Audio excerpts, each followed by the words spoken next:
어디서도 볼 수 없는 조합으로 진행되는 4주간의 AI 특강 시리즈 지혜의 밤에서 만나보세요. 제가 말 실수한 건가요, 여러분? 공부에 반감이 되게 많으시네요. 아, 3%는 공부는 안 되고 재미로 보는 거다? 알겠습니다. 참고하도록 하겠습니다. 어쨌든 저희는 좀 도움이 되고자 여러분들에게 많은 내용을 준비하고 있으니까요. 자, 오늘은 과연 어떤 이야기를 하게 될지 2분부터 만나보도록 하겠습니다. 판교센터 이상원 선임 매니저 나오셨습니다. 어서 오세요. 예, 안녕하세요. 네, 안녕하세요. 예. 아유, 제가 3%는 네. 메모로 보고 뽑는다. 네네. 대표 주자 아니겠습니까, 이상원 선임? 아, 제가 뒤에서 대표 주자죠. 제일 밑에 층에서 와. 다른 분들 돋보이게 깔아드리는 역할. 그것도 중요하죠. 전혀 중요하지 않습니다. 아, 되게 굉장히 기분이 죄송하네. 좋지 않네요. 갑자기 되게 아, 죄송하네. 2분기 시작부터 스타트가 굉장히 안 좋습니다. 시장도 스타트가 안 좋을 것 아, 같고 전반적으로 안 좋습니다. 아, 제가 너무 껴맞췄어요. 죄송해요. 죄송해요. 자, 한 주 동안 어떻게 지내셨어요? 뭐 그냥 여느 네. 옆집 아저씨처럼 네. 그냥 애들이랑 뭐 서울대우 벚꽃놀이도 갔다가 아, 벚꽃놀이, 네. 예, 기가 막힙니다. 이번 주 그렇죠. 안 가셨으면 네. 예, 꼭 이번 주라도 저번 주 안 가셨으면 꼭 이번 주라도 가시기를 추천드립니다. 저는 캠핑 가서 불을 4시간 동안 피웠습니다. 요즘 사슴 불이 많이 나더라고요. 그런 게 화재 조심해야 됩니다. 조심해야 되겠네요. 아무튼 조심하긴 했는데, 자, 여러분들께서도 이제 날씨 좀 풀렸으니까 참 바깥 활동도 많이 하고 계실 것 같고 많이 활동하시길 바랄게요. 대신 밤 9시에는 나가지 마세요. 글로벌 라이브가 있으니까. 자, 오늘은 어떤 이야기부터 해볼까요? 일단 저기 한 분기 끝났으니까요. 1분기 결산 한번 하고요. 와, 그다음에 물가 얘기 좀 하고 그다음에 이제 오펙 감산 얘기가 나왔잖아요. 네. 그리고 뭐 마이크론이나 뭐 PDD 같은 미중 무역 분쟁 확산되고 있고 네. 테슬라 오늘 실적 이제 판매 대수가 나와서 말이 많더라고요. 그래서 그거까지 정리하고 마무리하도록 하겠습니다. 알겠습니다. 한 분기를 좀 정리해봐야 되는데 일단 상당히 좋았죠. 예, 굉장히 좋았었습니다. 네. 예상보다도 괜찮았고요. 3개월 보시면 이제 테크 섹터가 21.5%나 올랐어요. 그리고 커뮤니케이션 섹터가 17% 올랐고 이제 경기 소비재가 14% 상승했거든요. 네. 전반적으로 이제 작년에 굉장히 고통받았던 친구들이 올해는 많이 올라줬던 그리고 작년에 많이 올라줬던 애들이 근데 생각보다 이렇게 많이 떨어지진 않았어요. 그러니까요. 그래도 잘 버텨주는 네. 전반적으로 좀 괜찮은 장세였지 않나 싶고요. 제가 지금 보면 테크 섹터에서 엔비디아가 90%나 올랐고요. 와우. 바닥에서 봤을 때 그렇다는 거. 이제 네. 1월 1일자 기준으로 봤을 때 그렇다는 거고요. AMD가 51%, 마이크로소프트가 19%나 상승했는데요. 어떻게 생각하세요? 이거 보시면 좀 고통스럽지 않으세요? 아, 저거 보면 예. 배 아프지 않냐는 거죠? 아니요. 저는 그러면- 이게 제일 머리 아파요. 뭐냐면 왜요? 지금 이게 바닥에서 올라왔다고는 하지만 네. 여전히 어느 정도는 손실이 있는 상태거든요. 그쵸. 근데 이거를 과연 바닥에서 많이 올랐으니까 여기서 팔고 나가야 되느냐, 아. 교체를 해야 되느냐. 예를 들어서 마이너스 50%나 있었는데 원금이 됐으면 이걸 네. 팔 것이냐 말 것이냐 이런 고민이 가장 많은 시점인 것 같아요 지금. 아, 그러니까요. 이게 그나마 행복한, 그러니까 완전 행복은 그렇죠. 아니에요. 그나마 네. 행복한 고민이긴 한데 여기서 괜히 내가 가만히 있었다가 네네. 다시 또 맞습니다. 손해 보는 거 아니야라는 생각 때문에 고민이 되는데 네네. 워낙 강하고 그러니까 워낙 강하다고 하니까 또 팔지도 못하겠고. 그렇죠. 어떻게 이게 해야 돼요? 항상 어려운 게 불확실성 하에서 의사결정을 해야 되잖아요. 네. 이럴 때는 저는 그냥 이제 어느 정도 처음에 애초에 균형이 맞아 있으면 리밸런싱을 할 것 같거든요. 네네. 많이 이제 비중이 늘어났으면 아. 좀 덜어서 다른 거 예를 들어서 엔비디아가 만약에 수익이 났다면 네. 좀 덜어서 마이크로소프트를 좀 늘려준다든지 아, 아니면 엔비디아가 이제 원금이 되는데 투자 비중이 많았으면 좀 팔아서 넘긴다든지. 근데 애초에 지금 뭐 마이크로소프트는 얼마 안 떨어졌었고 네. 엔비디아 많이 떨어져 올라서 투자 비중이 그대로다. 네. 그러면 그대로 될 것 같고요. 근데 네. 제가 지금 저한테 항상 스스로에게 이렇게 자문을 해보면, 네. 생각을 하거든요. 그때는 그냥 결국 실적을 봐야 되지 않나. 네. 이제 곧 조금 있으면 다음 주에 이번 주 말고 다음 주에 이제 물가 지표가 또 CPI가 나올 거고 네네. 그러고 나면 그다음 주부터는 이제 실적 시즌으로 들어가기 시작할 텐데 그거를 예상해보고 맞춰보는 게 가장 좋지 않을까라는 자기를 합리해가면서 어떻게든 버텨보려고 노력하거든요. 그러니까 웬만하면 건드리지 말자는. 저는 그걸 제가 노력하고 있어요. 저도 네네. 이걸 손버릇이라고 하는데 맞아요. 이거를 끊기 위해서 네.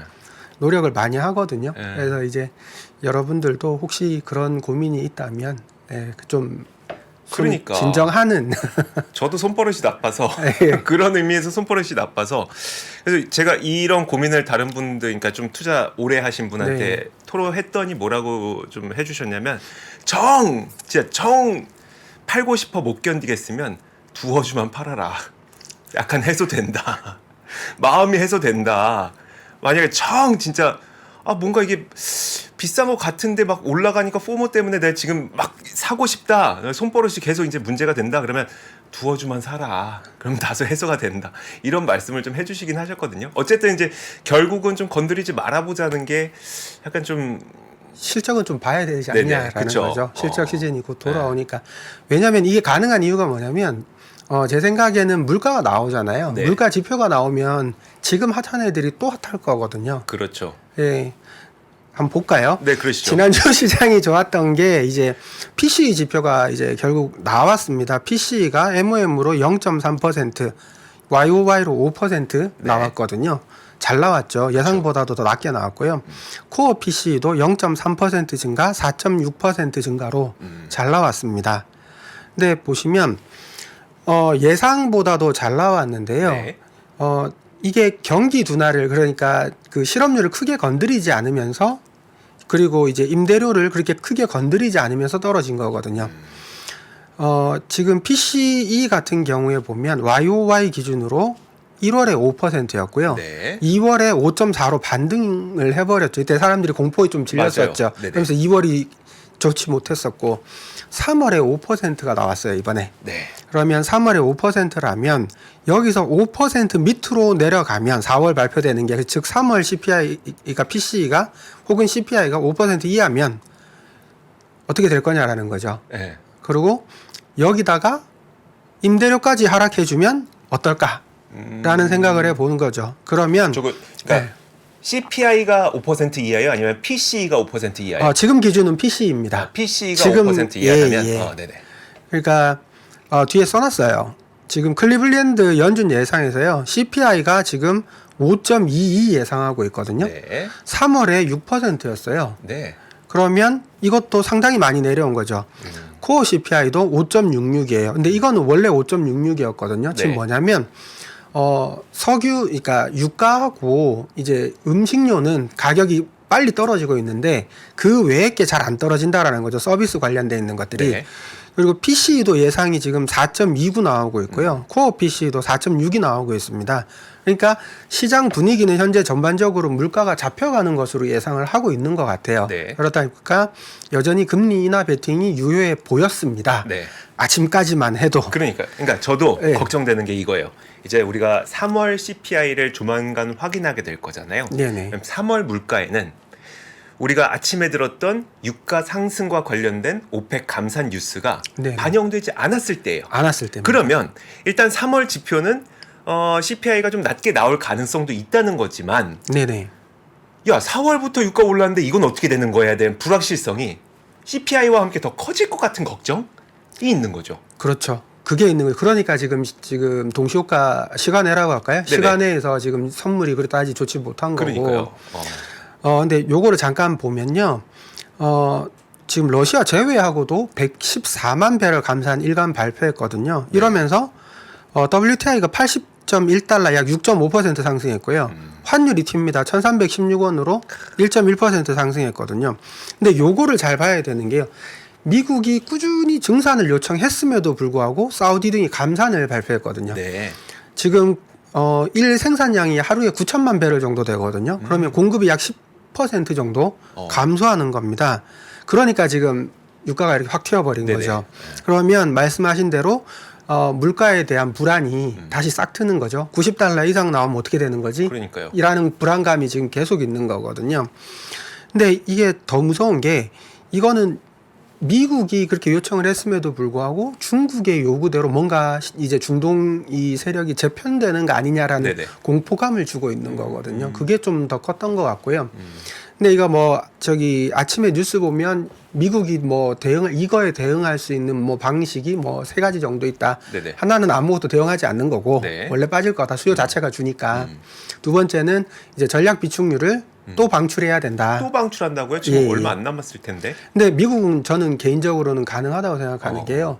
이제 자국에서 원유를 생산하고 그렇긴 있잖아요. 하죠. 네. 생산하고 있으니까 지금 당장 조금 풀어도 물론 이렇게 많이 푼다는 게 아니고 조금 풀어서 예를 들어서 요 정도만 자국의 것만 막으면 되잖아요. 네네. 전 세계적으로 뭐 100만 배럴이 모자란데 다 풀겠다 이게 아니고 네네. 자국에서 예를 들어서 일간 한 10만 배럴 모질란다. 네네. 그럼 10만 배럴 정도만 확 풀어버리면 그달 막을 수 있는 거잖아요. 그러면 일단 미국 내에 휘발유 가격은 오르지 않게 할 수 있는 그렇죠. 거네요. 물가는 그렇죠. 뭐 확실히 잡을 수 있는 거네요. 그러면 네. 물가가 잡히면 이제 미국은 금리 가지고 그러니까 걱정하지 않아도 되는 상황이 되니까 미국은 지금 계속 뱅크런에 대한 부담이 있는 거잖아요. 네네. 그러니까 은행 문제가 있으니 요걸 조금 조절할 수 있지 않겠느냐라는 그런 내용들도 있더라고요. 예. 그래서 네네.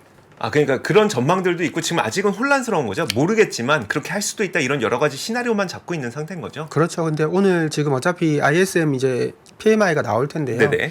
PMI가 나왔을 때 만약에 경기가 뭐 세게 둔화되는 걸로 나온다라고 하면 지금 이런 논의 자체가 필요 없죠. 필요 없죠. 유가가 다시 내려갈 테니까. 네네. 그러니까 지금 뭐 오늘 ISM 잘 보시면 좋을 것 같습니다. 근데 네. 예상치 자체가 일단 50 이하예요. 그러니까 뭐 화끈하게 좋아질 거다 그런 기대는 좀 현실적으로 힘든 것 같습니다. 알겠습니다. 오히려 그래서 지금은 경기가 좀 안 좋다는 것들이 지표로 나와줘야 시장의 불안감이 좀 잠잠해지는 그런 또 아이러니한 상황들이 이럴 때 벌어지긴 하는데 이런 아이러니한 상황이니까 PMI 지표를 잘 보자라는 그렇죠. 이야기를 해주셨습니다. 자 그리고 마이크론 얘기를 좀 준비해 주셨는데 예.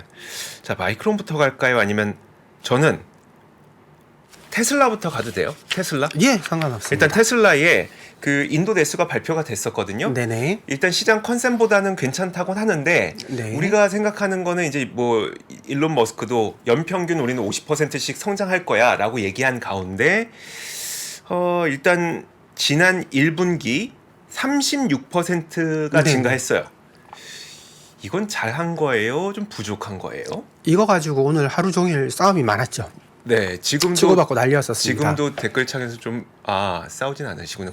죄송합니다. 지금 많이 아마 정리가 네네. 됐을 거예요. 근데 이게 아마 이제 머스크도 여기 참전하면서 네네. 문제가 좀 커진 것 같고요. 근데 저도 사실 아침 헷갈렸어요. 그래서 왜 이게 다를까라고 생각했는데 레피니티브하고 팩트셋이 이제 집계한 추정치가 43만 2천 대였거든요. 네. 근데 이쪽은 애널리스트 7명의 이제 추정치였었어요. 네. 그리고 블룸버그는 42만 1,160 버거. 그 버거 잘하는 집 있어요. 그쵸. 미국 가면 블룸버거라고. 저도 먹어봤어요. 예, 네. 되게 큽니다. 블룸하잖아요. 예, 42만 1,164대를 추정했었는데요. 네. 근데 이제 또 이제 누굽니까 머스크 같은 경우는 이건 엉터리다. 43만 대 아니고 42만 1,000대가 맞다. 네네. 라고 자기도 주장을 하면서 이제 이쪽으로 좀 시장 분위기는 따라가는 것 같은데 이제 테슬라 투자자인 게리 블랙이 이제 트윗에서 20명 이상의 애널리스트 추정치는 42만 1,500대를 추정했다라고 주장을 했어요. 네. 근데 이거는 뭐 맞느냐 틀리냐의 문제는 아닌 것 같아요. 애널리스트가 어떻게 추정했느냐라는 건데 이게 지금 아까도 보셨다시피 이제 테슬라 주가가 많이 이제 고점에서 말고요. 바닥에서 좀 올라온 상태이기 때문에 지금 밸류에이션에 되게 민감하거든요. 네네. 근데 저는 사실 그거에 이렇게 연연할 필요는 없다고 생각하고요. 머스크가 했던 말을 이제 테슬라가 컨퍼런스 콜에서 했던 얘기를 먼저 생각해 보시면 올해는 23년에는 180만 대를 제시를 했었어요. 네. 그리고 머스크는 200만 대까지 가능하다라고 얘기를 했었고요. 근데 회사 측에서 180만 대라고 얘기한 거는 이제 지금 원체 매크로 시장이 지금 안 좋으니까 네. 팔기 어려울 거니까 180만 대 정도일 거고 장기적으로 보면 연 50%를 달성할 수 있고 뭐 시장 하반기에 괜찮으면 200만 대까지도 가능하다라는 거고요. 근데 보시면 6년 평균 1분기 목표 달성률이 20% 정도였거든요. 지금 네. 테슬라 과거 6년 평균이. 네. 근데 1분기에 42만 2,875대를 인도했거든요. 네. 이거는 목표량의 24.5%를 달성한 거예요. 어. 그러면 과거 평균보다 1분기에 더 많이 달성이 됐습니다. 네. 그리고 이게 베를린이나 텍사스 공장 가동률 상승을 감안하면 충분히 가능할 것 같아요. 제가 못 알아들었어요. 네네. 뭐라고요? 그러니까 테슬라가 네. 과거 6년간의 네. 인도량을 보면 네. 1분기, 2분기, 3분기, 4분기 중에서 네. 1분기들만 모아서 증가율이 얼마인가를 아, 예, 봤더니 예, 예. 1분기 증가율은 20%였어요. 아, 맞아요. 특이하게 네. 테슬라는 연말로 가면 갈수록 많이 팔고 점점 더 늘어나죠. 맞아요. 네. 연초에는 좀 많이 안 팔리더라고요. 네. 저도 그게 왜 그런지는 잘 모르겠지만 네네. 어찌됐든 지난 1분기에는 그러니까 이번 1분기는 24.5%를 달성한 거거든요. 과거 1분기 네. 평균보다 잘 잘 나왔다라는 거죠. 네. 제가 볼 때는. 그리고 지금 공장이 늘고 있고 얘네들이 가동률이 높아지고 있는 상황이기 때문에 네. 수요만 받쳐준다면 충분히 팔 수 있다. 200만 대까지도 가능하다라고 저는 생각을 하거든요. 근데 이게 가능한 이유가 뭐냐면 우리가 지금부터 집중해야 될 거는 이제 수요를 어떻게 창출해 낼 거냐라는 거잖아요. 네. 지금 당장 자율주행이 되지는 않거든요. 그러면 지금 당장 자율주행을 보고 이 차를 사지는 않을 거고 지금 매크로 상황에서 집중해야 될 거는 가격이다라는 거죠. 네. 결국 테슬라도 판매량을 보면 모델 3나 Y가 41.2만 대였고요. 네. 요거는 매출이 6% 증가, QOQ로 6% 증가한 건데 모델 X나 S는 38% 감소했어요. 1.1만 대. 네네. 그러니까 고가 모델이 안 팔리고 저가 모델이 지금 팔린다는 얘기잖아요. 네. 특히 가격을 인하했으니까 더 그렇죠. 그렇겠죠. 네. 그러면 지금 여기서 이제 당연히 매크로 환경이 좋아지면 당연히 다 따라 올라갈 거기 때문에 상관이 없는데 나쁜 상황을 가정해 보자 이거죠. 네. 나쁜 상황을 가정을 해 봤을 때도 여기서 혹시 테슬라가 추가로 가격 인하를 할 수 있을까?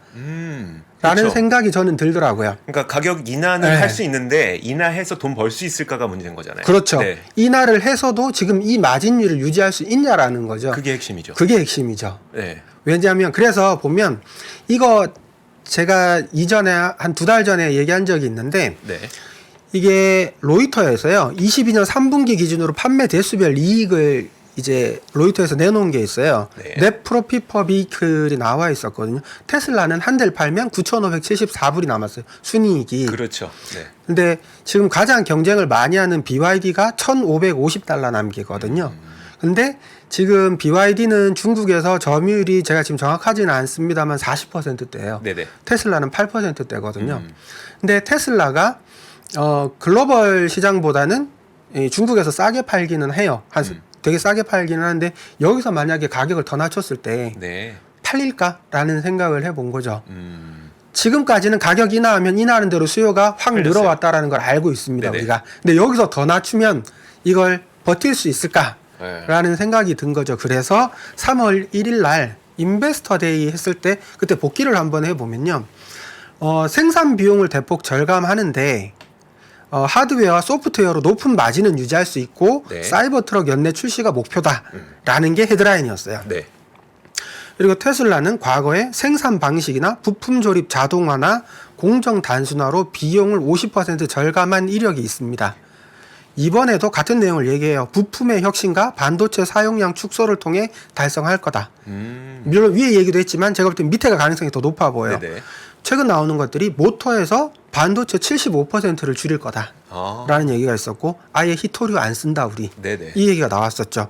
그러면 원가 절감의 핵심은 결국 배터리거든요. 네. 배터리 가격을 그럼 어떻게 줄일 거냐라고 봤을 때 배터리 내재화하겠다.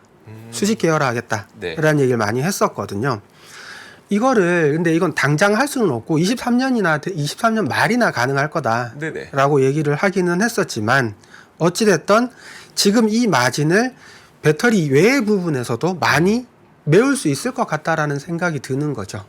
왜냐하면 신규 공장에서 나오는 것들은 새로운 공정이 적용이 됐을 거고 그러면 단가를 낮추는 게 가능할 것 같다라는 거죠. 그 뉴스는 어떠세요? 그러니까 그 테슬라가 CATL과 합작작 공장을 세우려고 한다는 뉴스에 대해서는. 근데 그거는 네. 가능할 거라고 저는 생각을 하는데요. 네. 그러니까 정치적인 걸 빼면 아, 예. 가능할 거라고 봐요.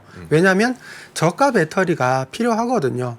테슬라도 지금 있는 모델 말고 아주 저렴한 저가형 모델을 예전에도 얘기가 있었잖아요. 그걸 만들려면 지금 있는 배터리 넣어가지고는 단가를 맞추기 힘들거든요. 네네. 중국산이 가격에 이제 단가에서 이제 이익이 있었던 거는 LFP 배터리를 사용했기 그쵸. 때문이잖아요. 네. 그러니까 어쩔 수 없이 저가형은 그런 배터리를 쓸 수밖에 없는 거죠. 테슬라 입장에서도. 그러니까 만약에 한다면 쓸 수도 있을 거라고 생각해요. 왜? 차량 생산은 찍어내면 만들 수 있는데 배터리 생산은 그렇게 빨리 따라오지 못하거든요. 그쵸, 네. 그럴 바에는 단계적으로 내재화 시키되 필요한 거는 지금 당장 필요한 거는 수입해서 쓰든 뭐 중국에서 가져와서 쓰든 할 수 있을 것 같은데 문제는 지금 여기 미중 분쟁이 심하잖아요. 네네. 포드도 지금 어떻게 우회해서 들여올 방법을 고안하고 있고 네. 테슬라도 우회해서 들여오려고 할 텐데 과연 이게 미국 정부에서 이걸 허용을 할지 혹은 중국 그러니까요. 정부에서 자기 기술이 유출되는 거를 허용할지 네. 저도 이런 고민하는 건 중국 보면서 처음인데 중국이 자국 기술이 유출되는 거를 허용할 수 있을지 이거는 좀 고민이기는 할 것 같아요. 우리 옛날 생각해 보면 이런 일은 없었는데, 이거 우리가 그렇죠. 우리의 기술이 혹은 미국의 기술이 중국에 유출되지 않을까 걱정했었지 반대의 케이스는 우리가 걱정해 본 적이 없는데 요즘에는 그것까지 좀 걱정하게 되는 그런 그렇죠. 시기가 아닐까 싶어요. 자, 그러다 보니까 테슬라는 일단 말씀하셨던 것처럼 그 가격을 더 낮출 룸이 있다는 걸까요? 아니면 어떤 의미일까요? 그러면 저는 만약에 네. 지금 이 상황에서 수요가 예를 들어서 테슬라 같은 경우는 우리 내부는 한 달에 한 번씩 발표가 나오지만 네네. 내부인들은 거의 일간으로 데이터가 있을 거잖아요. 네. 이거를 보고 가격을 저는 낮출 수도 있다라고 생각해요. 만약에 판매량이 잘 안 나온다면 가격을 또 낮춰서 치킨 게임, 반도체 치킨 게임 하듯이 치킨 게임을 할 수도 있지 않을까라는 네네. 생각을 하고요. 어, 그리고 시장을 좀 이렇게 테슬라 같은 경우는 독과점 구조를 만들려면 네네. 가격을 자꾸 낮추는 방향으로 가고 단가를 낮추려는 방향으로 가는 게 네. 아마 테슬라 전략상 좋지 않을까 저는 그냥 개인적으로 그렇게 생각하고 있습니다. 알겠습니다. 그러니까 테슬라를 둘러싸고 전기차 시장에서 가격에 대한 싸움이 앞으로 또 벌어질 것 같다는 이야기를 해주신 거네요. 네네. 안 그래도 그런 이야기가 좀 있긴 있어요. 그러니까 그러니까 치킨 게임이란 단어까지 쓰기는 좀 애매하긴 해요. 지금은. 근데 가격 경쟁은 확실히 시작됐다. 이런 얘기는 좀 많이 나오고 있습니다. 앞으로 테슬라는 그런 관점에서 좀 바라봐야 되지 않을까 싶어요. 자, 두 번째로 보고 싶은 게 네. 지금 핀또어떠인데 제가 미리 우리 판승철님께서 관련 기사를 좀 준비해 주셔서 그 기사의 헤드라인을 먼저 한번 보도록 하겠습니다. PD님 제가 준비된 그 그림을 한번 보여주시면 이겁니다.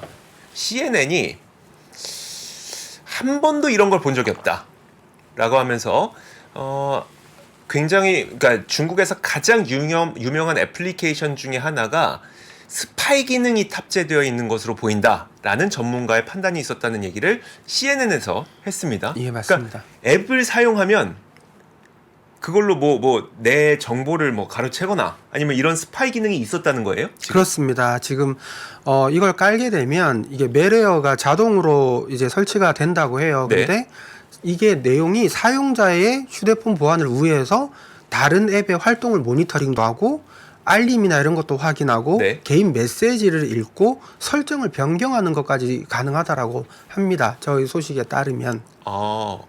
제가 뭔가를 사용하고 그렇죠. 있는데 저는 이 앱을 무슨 앱이 그렇다고요? 지금 PDD 앱을 깔면 핀또또 앱을 깔면 맞습니다. 제가 핀또또 앱을 깔면 핀또또를 사용하지 않는데 예를 들어 애플 메일을 사용하고 G메일을 그렇죠. 사용하는데 그 메일을 감시할 수 있거나 모니터링할 수 있다는 거예요? 그렇죠. 백그라운드 재생이라고 그러나요? 뒤에서 그냥 내가 이걸 PDD 앱을 깔았을 뿐인데 실제로 내 사진이나 통화 기록이나 뭐 이런 것들을 그 외의 활동들을 전부 다 감시를 하고 있었다라고 해요. 네. 그게 가능했다라고 합니다. 심지어 이게 제거도 어렵대요. 제거가 어렵다고요? 예. 지우면 되잖아요. 저도 그것까지 기술적인 것까지 모르겠는데 저기 기사에 따르면 제거 자체가 힘들다고 합니다. 상당히 힘들었다고 하는데요.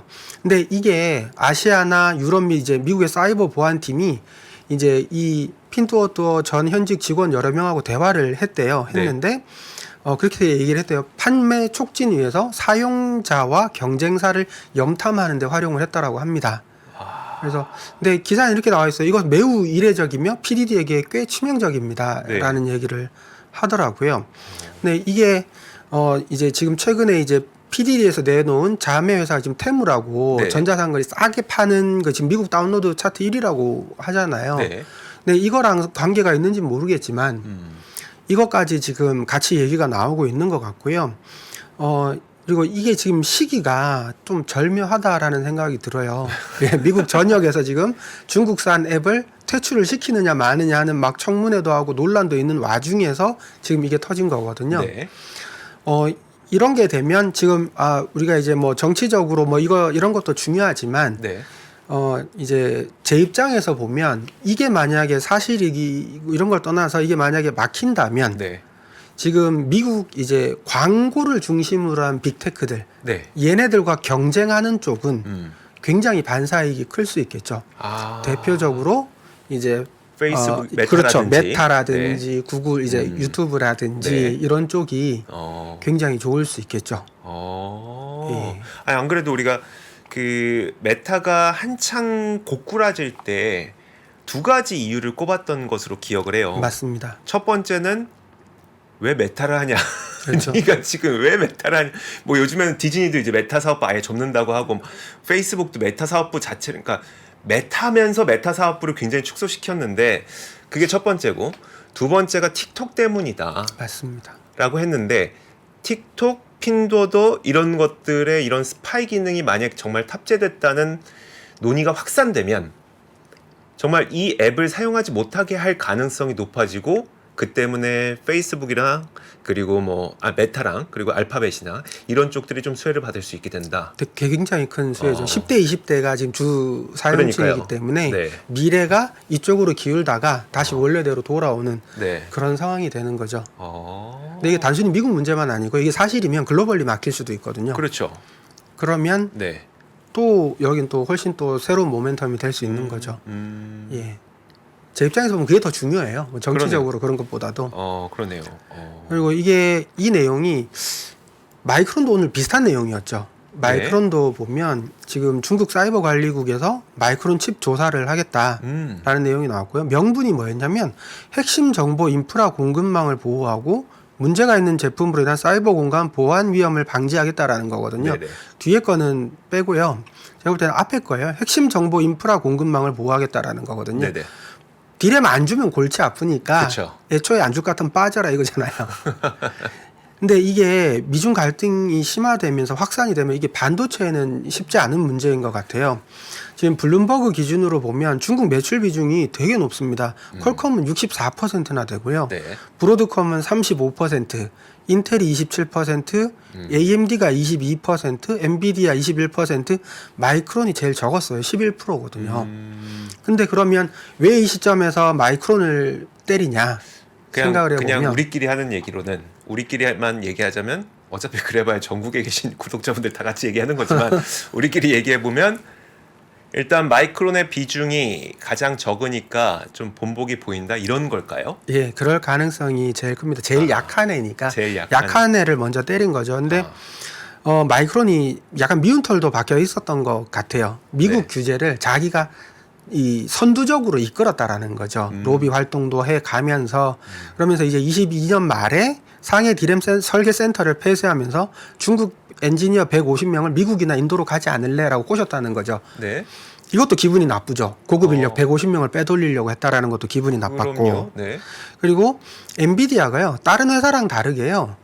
이게 대체될 수가 있어요. 한국 회사로도 대체될 수 있고 중국 로컬인 양쯔 메모리에도 대체될 수가 있는 거거든요. 그렇긴 하죠. 이건 네. 없어봐야 크게 자기한테 해가 되지 않는다라는 거고요. 제가 볼 때 제일 큰 건 이거예요. 이제 칩포에 대해서 경고를 날리는 거고 특히 이제 한국에 대한 경고일 가능성이 높지 않냐라는 저는 생각이 듭니다. 네네. 네덜란드나 일본의 핵심 부품이 이제 수출이 금지됐잖아요. 네. 그 상황에서 이제 삼성전자나 하이닉스 같은 경우는 중국에 공장이 있거든요. 그렇죠. 네. 거의 매출 비중이 하이닉스 같은 거 40%대까지도 나온단 말이죠. 네, 네. 이거 막히면 골치 아프잖아요. 그러니까요. 그러니까 내가 먼저 너 동참하기 전에 생각을 좀 하고 동참해라. 아니면 퇴로를 좀 열어놓고 뭔가를 해라. 라는 내용이지 않을까라는 생각이 들어요. 대부분 그렇게 생각하시더라고요. 네. 이게 그러면 와 마이크론 거 안 들어가니까 디램 안 들어가니까 우리 거? 막 이랬는데 그게 아니라 니네 자꾸 미국하고 같이 이제 협력하면 우리 니네 것도 이런 문제 삼을 수 있어 라는 경고의 시그널이라고 많이 보기는 하더라고요. 근데 그거는 맞는데요. 근데 저는 그 생각도 해요. 그게 되게 자해행위거든요. 네, 아니 그러니까 본인들 그럼 어떻게 해요? 네, 말씀하신 대로 생산 못 하잖아요. 네네. 아무것도 못 하잖아요. 네. 디램이 없으면. 양쯔 메모리가 지금 뭐 수율이 잘 나오는 그런 것도 아닐 거고 어떻게 할 수 없기 때문에 그리고 이제 칩스 법안도 보면 네, 디램 같은 경우는 니네들이 생산하지 말고 사다 써라는 내용이지 아예 다 하지 마 이게 아니거든요. 네네. 이제 뭐 엔비디아나 AMD 같은 이제 고성능 컴퓨팅을 하는 쪽에 필요한 것들은 아예 수입도 하지 말라는 거고 네. 디램 같은 경우는 뭐 우리 너 수입해서 써 만들지만 마 이 내용이거든요. 쉽게 얘기하면 네네. 그래서 그렇지는 않을 것 같다라고 하는데 일단 너무 많이 이제 반도체 관련해서 당하니까 뭐라도 해야 되는 거 아니야라는 어떤 제가 볼 때는 작은 발버둥 네네. 그 정도로 느낌으로 보면 될 것 같은데요. 근데 이제 결국은 우리가 궁금한 건 이거죠. 그러면 마이크론 주가가 급락할 수도 있지 않느냐. 네네. 실제로 그날 어제 좀 이제 금요일날 좀 빠졌고요. 6% 정도 하락을 했었으니까. 근데 이제 만약에 제가 이제 4가지 이제 회사에서 얘기한 거는 이제 가지고 왔어요. 네네. 이거에 동의를 하시면 네. 가지고 있는 거고 이거에 동의가 안 되면 정리해야 되는 거죠. 아이비들의 의견 한번 볼까요 그러면? 그러시죠. 네. 골드만삭스가 뭐라고 했냐면요. 시간이 없으니까 골드만삭스가 이렇게 얘기했어요. 독과점을 유지하고 있다. 네. 그리고 CT는 D램 섹터 및 이익률이 저점이 형성되고 있는 걸로 판단이 된다. JP모간은 하반기에는 메모리 수요가 긍정적이다. 그리고 바클레이즈는 데이터 센터 시장 회복으로 실적 전망이 개선될 거다. 라는 거거든요. 종합해 보면 신경 쓰지 마 이거예요. 그래서 제 생각은 그렇고요. 네. 근데 이게 방금 보시다시피 독과점 상태잖아요. 네. 총 자기네들이 사용하는 양이 정해져 있을 거예요. 그렇죠. 근데 뭐 마이크론 거 안 쓰면 뭐 하이닉스 거 써야죠. 어쩌겠어요. 안 만들 수는 없잖아요. 자해 활동이니까. 네네. 이 정도로 되지 않을까? 오히려 그리고 이게 만약에 마이크론 안 쓴다 그러면 디램 가격이 올라서 네. 자기가 더 큰 피해를 보게 될 수도 있는데 그런 짓을 섣불리 할까라는 생각은 좀 드는데요. 이건 어디까지나 개인의 투자 판단이니까 잘 고민하시면 되겠습니다. 알겠습니다. 마이크론과 관련해서는 방금 지금 보여주고 계시는 이 아이비들의 의견에 동의하신다면 정말 버티면 되는 거고 만약에 아니다 싶으면 이제 다시 공부해서 공부하지 말라 그랬지. 다시 한번 찾아보고 저희의 또 다른 의견을 좀 들으시면서 또 다른 판단을 내리시면 되고요. 네, 알겠습니다. 자, 오늘 1부는 여기까지 하도록 하겠습니다. 이상원 선임 매니저와 함께했고요. 다음 주 월요일에 뵙겠습니다. 고맙습니다. 네, 고맙습니다. 시간이 흘러도 변하지 않는 여러 가지 원칙과 사고 체계는 존재하거든요. 대가들의 사고 체계, 투자 기법이 아니라 생각의 방법. 그런 거를 분해를 해서 재구성을 해서 하나의 어떤 틀로 조합을 하는 과정이 필요한 것 같다. 라쿤 자산운용 홍진채 대표의 거인의 어깨에 19년간 초과 수익을 달성한 그가 어떻게 주식 대가들의 투자법을 활용했는지 이 책에서 최초로 공개합니다. 대가들의 검증된 투자법을 여러분의 눈으로 직접 확인하시죠.